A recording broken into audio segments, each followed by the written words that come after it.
Cuando hablamos de calculadoras nos imaginamos una pequeña máquina que cabe en la mano con la que hacemos cuentas más o menos complicadas.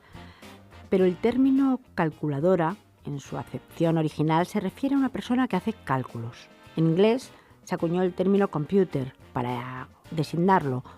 Los computers no tenían circuitos ni botones, sino papel, lápiz y una mente conectada a una mano que se movían sincronizadamente a una velocidad vertiginosa. Nuestras calculadoras de hoy y de este programa son mujeres, que en español la palabra tiene género y también tiene número. Algunas con nombre y apellido, otras anónimas, todas mujeres muy inteligentes que encontraron un hueco en el que hacerse valer al margen de las tareas que desarrollaban las mujeres de su época, que estaban relegadas a tareas domésticas o femeninas, que nunca hacía ningún hombre. Había simplemente tareas de mujeres. Hoy vamos a hablar de estas otras tareas que estas pioneras lograron hacer y lo vamos a hacer con la profesora de física de la UNED, Cristina Santamarta. Bienvenida. Gracias, Isabel. ¿Qué podemos decir de estas mujeres, de estas calculadoras? Pues a mí me encanta este juego de palabras en español de las calculadoras con nuestras calculadoras de mano, como bien has empezado a decir, porque son mujeres que si hubieran nacido hoy no serían calculadoras, serían superordenadores. Serían mujeres que probablemente estarían dirigiendo empresas o liderando equipos de investigación o trabajando en puestos con un prestigio muy reconocido, porque todas ellas eran increíblemente inteligentes y eran innovadoras, tenían una gran capacidad de trabajo y sobre todo eran inasequibles al desaliento, porque estaban trabajando en unas condiciones infrahumanas, haciendo un trabajo con unas competencias intelectuales mucho mayores que las de hombres que tenían al lado y sin embargo se iban ganando pasito a pasito su puesto y su reconocimiento, que en muchos casos nunca llegó ese reconocimiento. Y sobre todo, una cosa que a mí me gusta, personalmente, es que ninguna hizo gala de su belleza, de su simpatía o de lo que normalmente llamamos atributos femeninos para ganarse su puesto. Lo hicieron a golpe de cerebro. Vamos a retroceder un poco en el tiempo, nos vamos a ir al siglo XIX, a comienzos del siglo XIX, y vamos a empezar a hablar de mujeres que leían estrellas. Vamos a empezar a hablar de la pionera, en principio, de Mary Mitchell o María Mitchell. María Mitchell fue la tercera mujer en descubrir un cometa. Antes que ella ya lo habían hecho otras dos mujeres, Caroline Herschel y María Wickelmann. Pero ellas lo habían logrado a simple vista. Vamos a hablar un poco de esta mujer con una biografía curiosa, pero no tan diferente a la de otras mujeres que destacaban en otros ámbitos en el siglo XIX. Para destacar, siendo mujer, siendo matemática o siendo escritora, era complicado en ese momento. Sí, María Mitchell nació en Nantucket, que es una isla que se dedica, su principal negocio es ser pescadores de ballenas, con lo cual tampoco estaba en un terreno muy intelectual, no estaba en una gran ciudad donde hubiera muchas universidades. Sin embargo, era la hija del astrónomo de la isla, con lo cual, pues familiarmente tuvo una educación en ciencia muy cuidada y cuando quiso seguir los pasos de su padre, pues en principio no tuvo oposición familiar, que esa es la primera parte. Sobre todo no tuvo oposición de su padre, porque su madre preferiría que se hubiera casado, se hubiera dedicado a otras cosas, pero su padre, al ser precisamente tener este puesto en el pueblo, pues decidió que su hija, aun siendo mujer, debía seguir sus pasos de alguna manera. Sí, que aquí hay que alabar al padre porque era un hombre abierto de mente, no pensando que su hija encontrase un buen marido, sino que le pareció una buena idea que siguiera sus pasos. ¿Por qué? Pues porque la chica era lista, si es que esto no tiene misterio. Las mujeres que son inteligentes destacan desde el principio y hay personas que logran ver que esa inteligencia puede tener un buen camino y otras personas que no.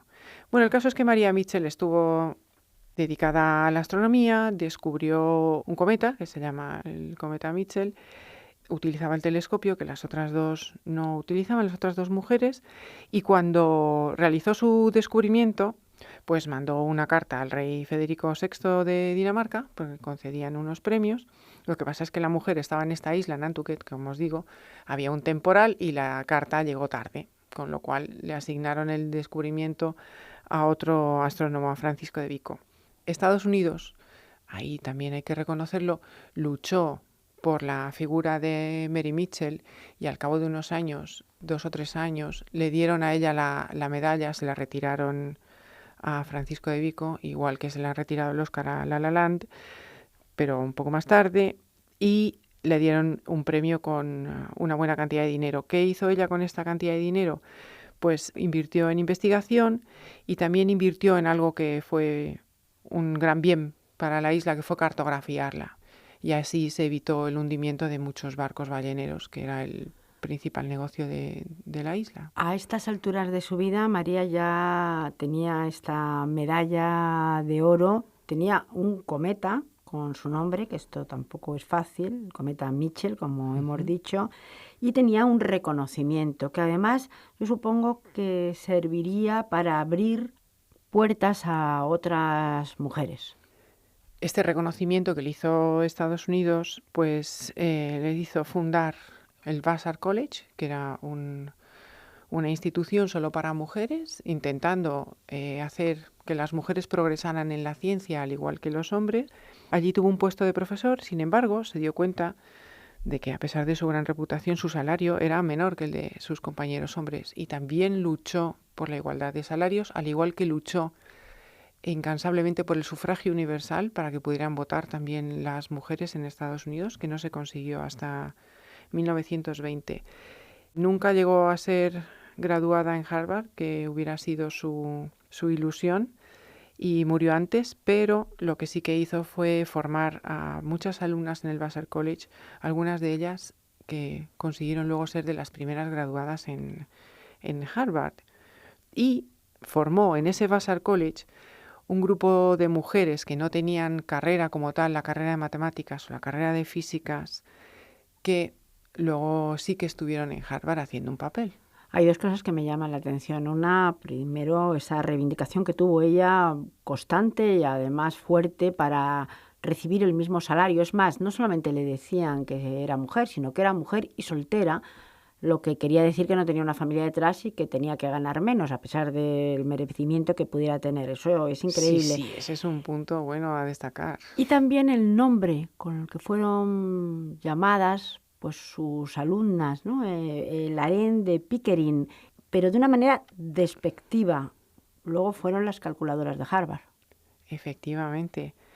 En 1877, Pickering le nombraron director del Observatorio de Cambridge, y ahí normalmente las calculadores, que los había, eran hombres, pero él tuvo la idea de contratar a un par de mujeres. Entonces, esas mujeres que empezaron a hacer el trabajo que hacían antes los hombres, que hasta donde yo sé no tenían ninguna denominación, eran simplemente trabajadores, pues la llamaron el harén de Pickering. O sea, que es que ser mujer es que hay que estar constantemente luchando contra los elementos.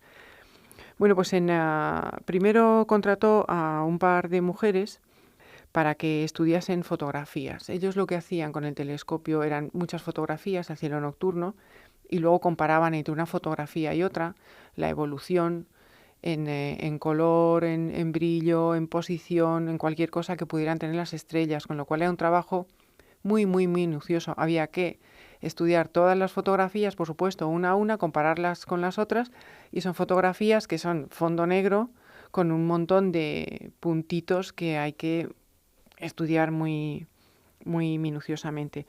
Bueno, pues él vio que estas mujeres, desde luego, le daban mucho mejor resultado que cualquiera de sus anteriores ayudantes, según palabras de Pickering. O sea que también hay que agradecerle, de alguna manera, a este hombre, a Pickering, que tuviese la mente abierta y que contratase a mujeres, y sobre todo que se atreviese a hacer comentarios como aquel, diciendo que esas mujeres le habían dado muchísimo más valor a los cálculos que todos sus ayudantes anteriores. ¿Qué formación solían tener estas mujeres? Antes eran hombres, pero tanto estos hombres como estas mujeres posteriormente, ¿qué formación solían tener?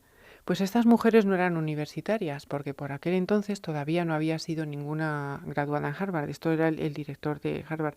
Eran mujeres muy listas de sus escuelas secundarias, y que luego también un poco de forma autodidacta conseguían sus conocimientos de física y de matemáticas. Todo esto viene un poco al hilo de un libro que se llama El universo de cristal, The Glass Universe, que cuenta toda la vida de las calculadoras de Harvard, también con su vida científica, digamos, y con su vida personal detrás. Aquí cuenta sobre todo la pionera, fue Guillermina Fleming, que era una profesora de escuela escocesa, que llegó al observatorio embarazada y abandonada por su esposo. Entonces, bueno, por lo que fuera, acabó ahí sus días y Fleming la contrató como ama de llaves, vamos, nada científico, pero hablando con ella se dio cuenta del potencial que tenía esta mujer y en 2 años la tenía con él haciendo cálculos. Hemos dado un pequeño salto en el tiempo porque estamos a finales del siglo XIX, muy finales del siglo XIX, y estas mujeres ya eran astrónomas, podríamos decir, estaban relacionadas desde luego y conocían y tenían un gran conocimiento matemático y de física también. Sí, pero no era un conocimiento académico, porque no se podían graduar, no habían ido a la universidad. Pero sí me gustaría pues destacar, por ejemplo, que Williamina Fleming, que fue la que más trabajó al lado de Pickering, descubrió más de 300 estrellas variables. Las estrellas variables solamente se descubren comparando fotografías, miles de fotografías entre sí hechas en distintos instantes, y hicieron una clasificación de estrellas atendiendo a sus líneas espectrales, que son unas manchitas casi invisibles que hay en las fotografías. Ese sistema de clasificación que hicieron ella y Pickering se llama el sistema de Pickering-Fleming, tiene su nombre, que no todas las mujeres logran poner su nombre a lo que hacen, y se estuvo usando durante muchísimo tiempo. Luego vino otra de las calculadoras, una de las últimas, que ya era graduada en matemáticas y en física, que estuvo trabajando allí, que refinó este sistema de clasificación de las estrellas, y ese sistema es el que refinó Annie Cannon, es el que sigue ahora en uso. O sea que son descubrimientos, no son simplemente hacer cálculos grises. También en el Reino Unido hubo mujeres como por ejemplo Cecilia Payne, que venía y estudió en la Universidad de Cambridge. En este caso, por ejemplo, en el caso de Cecilia Payne, ella ya era universitaria, era licenciada, había acabado unos estudios y también era astrofísica, por tanto. Sí, al igual que Annie Cannon, que ya fueron las que llegaron más tarde, Cecilia Payne también llegó a Harvard, ella llegó desde Reino Unido, y ella fue la que determinó, ante la risa de sus compañeros de la época, que las estrellas estaban compuestas predominantemente de hidrógeno y de helio. Esto provocó mucha hilaridad en la época, pero curiosamente es lo que al final se ha descubierto que es la verdad. Ella siguió con los estudios espectroscópicos con la que seguían ayer y se convirtió en la primera profesora de astronomía mujer de la Universidad de Harvard. Hemos llamado a este programa las calculadoras. En este caso de estas mujeres de las que estamos hablando, calculaban pero de una manera diferente, quizá a lo que vamos a hablar ahora, porque la idea de cálculo viene más ligada a lo mejor a las matemáticas, y en este caso son calculadoras que miran al cielo, son mujeres que observan las estrellas. Son mujeres que observan las estrellas, pero las observan aparte con los ojos de romanticismo, de mirar al cielo, que a todos nos gusta, con la cabeza muy amueblada y teniendo unas leyes físicas detrás, que aunque ellas no eran físicas, sabían interpretar, porque el saber ver que las estrellas están compuestas de hidrógeno, o de ver que con la clasificación de las estrellas según su brillo y su color, asignarles una temperatura, que es lo que hicieron Fleming y Pickering, tiene mucha ciencia detrás, claro. Si damos otro salto y dejamos quizá las estrellas, aunque no tanto, porque seguimos en el firmamento con otro tipo de mujeres. Hace poco tiempo hemos podido ver una película. El cine a veces nos trae grandes figuras desconocidas para el gran público, pero bueno, bendito sea este descubrimiento a través de lo que sea. A veces es por la música, a veces es por el cine. En este caso, una película, Figuras ocultas, ha traído la vida de tres mujeres que, además de ser mujeres, como las que hemos hablado, eran negras. Y digo además porque en Estados Unidos de mediados del siglo XX el ser negro ya era un problema y el ser mujer pues lo ha sido, como estamos viendo, a lo largo de casi todas las épocas. Son tres mujeres ligadas a la NASA, ligadas también al espacio, aunque de otra manera. Pues sí, como hilo conductor del programa hemos puesto el espacio, primero las mujeres que miraban las estrellas y calculaban con las fotografías, y las mujeres que estaban en la NASA eran más calculadoras de números, de hacer cálculos, de trayectorias, de pesos, de mil cosas. De hecho, unas figuras que no salen en la película, la película se centra en las mujeres que son negras porque, como bien has dicho, además de ser mujeres, tenía dificultad de ser negras, con lo cual ya entre las mismas mujeres eran un subgrupo con muchos menores beneficios, digamos, o facilidades. Bueno, pues ahí están figuras que son blancas como Barbara Cambright o Susan Finlay, que hicieron unos cálculos cruciales que ayudaron a lanzar los primeros misiles. O sea, antes de las misiones del Apolo, que es de lo que trata un poco la película, en el año 40 más o menos se formó este grupo de calculadores y calculadoras. También había hombres. Lo gracioso o lo curioso, pues eso, que había un grupo de mujeres que calculaban, que estaban separadas de los hombres y que tenían pues menores salarios y menores reconocimientos que los hombres que hacían su mismo trabajo. Había separaciones diversas, mujeres separadas de los hombres y mujeres negras separadas de las mujeres blancas. En el caso de las mujeres de las que hablábamos, Katherine Johnson, Dorothy Vaughan y Mary Jackson, son estas figuras ocultas, cada una además con un perfil diferente, porque una era mucho más calculadora matemática, en el caso de Katherine Johnson. Dorothy Vaughan fue la primera jefa de personal de la NASA en cuanto entró IBM, y ella quizá iba más por el terreno de la informática, y luego Mary Jackson, que era más ingeniero. Sí, bueno, las tres tienen un valor incalculable. En la película están muy bien reflejadas, claro, porque ponen como una representante de cada rama de la ciencia que se hacía allí.